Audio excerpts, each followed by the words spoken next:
Okay, well, welcome back to the flipped classroom model. We're going to use this to kind of catch up so we can still quiz on Friday on 7.1 through 7.4. So hopefully you're watching this on Wednesday night. We have a couple goals today. We want to talk about multiplying radical expressions, and then we're going to do this fancy word. We're going to rationalize the denominators, meaning that our denominators can't be square roots. So when they are square roots, they're irrational denominators, and so we want to get rid of that and make them a rational denominator. So we're going to rationalize the denominators of radical expressions.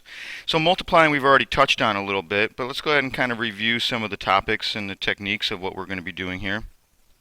So similar to normal multiplying of polynomials, here I have a monomial multiplied by binomial, y cubed times the quantity y squared plus 2. And so I am just going to distribute on this, just distribute. So let me get my pen, just my normal pen. Where's my normal pen? There we go, pen. Okay, good. And so I'll just distribute, and so y cubed times y squared, make no mistake about it, is y to the fifth. And then y cubed times 2 is just 2y cubed. And there I've multiplied those together. It's really no different over here. We have to make sure we're multiplying like roots together, so square root times square root. But I can do that, so this becomes the square root of 3 times 2, and then plus the square root of 3 times 3. The square root of 3 times 2 is 6. The square root of 3 times 3 is the square root of 9. Square root of 9 is 3. So root 6 plus 3, or 3 plus the square root of 6. Doesn't matter. Both are equally correct. I like my way a little bit better, though. It's more standard. Multiplying 2x plus 3 times 2x minus 3, a binomial times a binomial. We're going to double distribute. Distribute the 2x to both terms, distribute the 3 to both terms, and I'm going to do the same thing when I come over here. This, after you multiply it out, becomes 4x squared minus 9. This, after you multiply it out, this becomes the square root of 4, 2 times 2. Let's do this, plus negative square root of 2, plus square root of 2, and then minus 1. Those are going to cancel out, which I knew ahead of time. Square root of 4 is 2, and then I still have the minus 1. 2 minus 1 is 1. So that's simplified into something really, really nice. Alright, so that's the idea on multiplying radicals. Make sure that the roots are exactly the same. So square root, square root, square root, square root, square root, square root. Good. These are all roots are the same, so we're going to be able to multiply these together. Root 2 times root 3, root 6. Plus root 2 times 2, not like terms, so I get root 6 plus 2 square root of 2. Alright, part number 2 here, y minus 2 square root of 5 quantity squared is y minus 2 root 5 times y minus 2 root 5. I don't know why I was just yelling there. Alright, I'm going to quiet down. Actually, I'm going to put this on pause. You try to FOIL this out or double distribute and meet me back here and see how you did. That problem should have looked familiar. Y squared minus 4y root 5 plus 20. I believe that was a warm-up problem we did the other day. Alright, let's try this one. Notice it's 8 and 8. It's 5 root x, 5 root x. One's minus, one's plus. So the minus and the plus basically tell me that the middle terms are going to cancel out. Try and distribute these and see what you end up with. Good luck. Oh, I'm not sure I gave you enough time to do that one before the answer popped up, so sorry about that. And I'm also going to guess that some people forgot the dreaded absolute value brackets. But either way, the final answer should be 64 minus 25 times the absolute value of x. One more, try this one. Meet you back here. I'll give you a few minutes to do this. So press pause now. Give it a try. Okay, here's my final answer, 5 plus 2 square root of 6. Now, I did skip a step up here where I actually showed the double distribution. And as always, if you find a mistake that I made during the presentation, bring it to my attention and you will be rewarded. Alright, so here's the basic idea of multiplying and simplifying. Now, let's get to rationalizing the denominator. Rationalizing. So we know irrational numbers are numbers whose decimals never repeat and never end, like square root of 2, pi, square root of 3, mostly the square roots, square root of 5, so on and so forth. Any number that doesn't repeat. Now, rational number, rational number is any number that can be written as a fraction. So any 1/3, 2/5, -7, 18/6, which can be reduced to 3. So those are all rational numbers. So here I have the square root of 2 over the square root of 3. Notice that my denominator is irrational. Okay, so what I want to do is I want to rationalize the denominator. I want to take it from being an irrational number to being a rational number. Now, the technique we use for that when the denominator is simply a simple radical expression of a monomial, square root of 3. It's not like it's 5 plus square root of 3, just square root of 3. This is very simple. So all we do is we identify what that irrational part of the denominator is, in which case it's square root of 3, and I multiply the fraction by that irrational number over itself, root 3 over root 3, which we know is just another fancy way of saying 1. So I'm just multiplying by, stay there. I'm just multiplying by 1 when I multiply by root 3 over root 3. Now what it does in the terms of mathematics, now on the top I get square root of 2 times square root of 3, which is square root of 6. But on the bottom I get square root of 3 times square root of 3, which is square root of 9, which is just 3.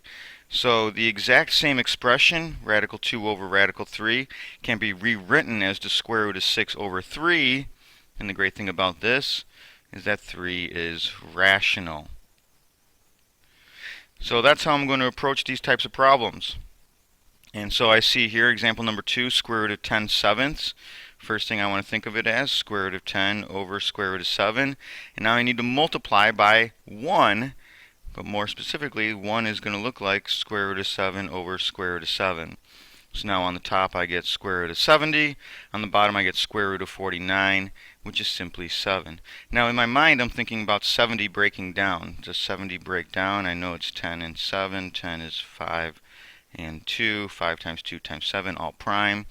And none of those have pairs. So this is going to be my final simplified answer with a rational denominator.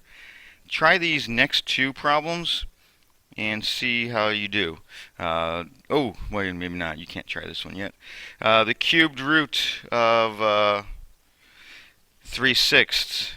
Okay, that's the cubed root of 3 over the cubed root of 6. Now the thing about cubed roots is that they need 3 of a kind. So think for a second here about what I'm going to need to multiply over itself. And remember, it's got to be the same roots as each other, so it's going to have to be cubed root. But what's going to have to go in here so that on the bottom it's just a normal whole number or integer, not an irrational number? And so think for a second. I'll give you 10 seconds. Think for 10 seconds. Oh, sorry about that. Just enjoying some coffee. Let me turn the music up. Alright, let me go ahead and put my coffee down and turn off my music. Oh boy. Alright, stop. Stop. There we go. Alright, coffee down, coffee down.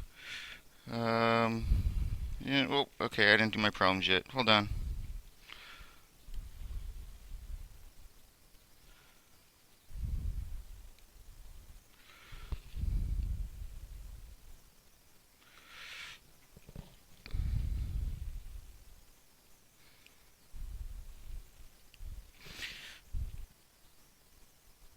Alright, so I think I'm still recording here. Alright, so yeah, you're going to want to multiply by 6 squared. 6 squared. The cubed root of 6 squared over the cubed root of 6 squared, because now on the bottom you get the cubed root of 6 to the first times 6 squared, which is 6 cubed. And on the top, who cares what you get? It just turns out to be what it is. It's the cubed root of 3 times 6 squared, which I could write 36. On the bottom, all I know, though, is I get 6. Now on the top, I have the cubed root of 36 times 3. 36 plus 36 plus 36, 72 plus 36, which I think is 108. Now let me break 108 down. That's 3 times 36. 12 times 3, 4 times 3. Look at that. I get cubed right there, and I'm going to have a 4 left behind. So I end up with 3 cubed root. 3 cubed root of 4 over 6. Okay, not done yet. Not done yet. Sorry for the sloppiness here. 3 cubed root of 4 over 6. Well, the 3 and the 6 can reduce to 1/2. So this ends up as the cubed root of 4 over 2. Done. Final answer. All right, continuing along. I still have this one down here. Let me move this one down, extend my page a little bit, give us enough room to work. Okay, pen. Give me the pen. Alright, let's see if I can make this a little bit larger. Go ahead and do that. Okay, so the square root of 4a over 3b. I want to rationalize the denominator. So first recognize the denominator is not rational. This is the square root of 4a over the square root of 3b. Alright, the square root of 4a. Sure, I can turn that into 2 square root of a. I might do that in a second. I didn't do it yet. Square root of 3b, well, I'm going to need to multiply that by something. So square root 3b, 3b. Extend page. Now on the top I get square root of 12ab. On the bottom I have square root of 9b squared. Well, that's just going to be 3b. I guess technically I need the absolute value. And on the top, 12 is 4 times 3, so I can take out a 2. But nothing else has a pair to come out, so it's 3ab. So there is the last example problem. Thanks for working through it with me. Got about 3 minutes left here on my 15-minute screencast-o-matic, so we'll see what we have left. Give this one a try. Notice here that it's cubed root, so the cubed root of a over the cubed root of 9x. It's a little bit of a challenging problem. You're going to need to multiply by the cubed root of something over the cubed root of something. Think about what it is, come back and check with me, and then we'll move on from there. Okay, so you should have identified that you need to multiply by 9 squared, x squared, because 9 squared times 9 would be 9 cubed. X times x squared would be x cubed, and then I'll have perfect roots where I can just pull out a 9x. Now the question is, what does that do to the top? So put me on pause again, try to multiply the top out and see what you're left with. Okay, so when you multiply 9 squared, that's 81 times x squared times a, that's what you're left with. Now the only thing to consider, does the cubed root of 81 break down? I think it does. Let's break it down. Meet you back here in a minute. Okay, so the cubed root of 81 breaks down into 3 to the third times 3. So the cubed root of 3 to the third is 3. That comes to the outside. I'm left with a 3 on the inside. X squared and a are stuck on the inside. And I still have the 9x on the bottom. Then I notice that the 3 on the outside and the 9 on the outside, since these are all connected by multiplication, they're all factors, I can reduce top to bottom. 3 divided by 9 is 1/3. Therefore my final answer, cubed root of 3x squared a over 3x. I hope it's going well for you. Let's see what we have next. Alright, cubed root of 7 over the cubed root of 2. Take a few minutes, give it a try. Okay, I ended up with the cubed root of 28 over 2, and 28 doesn't break down anymore. I mean, it's 7 times 2 times 2, but since it's a cubed root and I only have 2 2's and 1 7, it's stuck right there. Alright, moving on. Alright, so here's the last part. This is the trickier part. This is where you have a binomial radical expression in your denominator that you want to rationalize. You're still going to multiply by the same thing over itself so that it's a value of 1. But now it's going to look a little bit different. Now it's going to be something that's called the conjugate. The conjugate, which means you just change the sign of the binomial. And so the conjugate of our denominator here is 2 minus the square root of 7.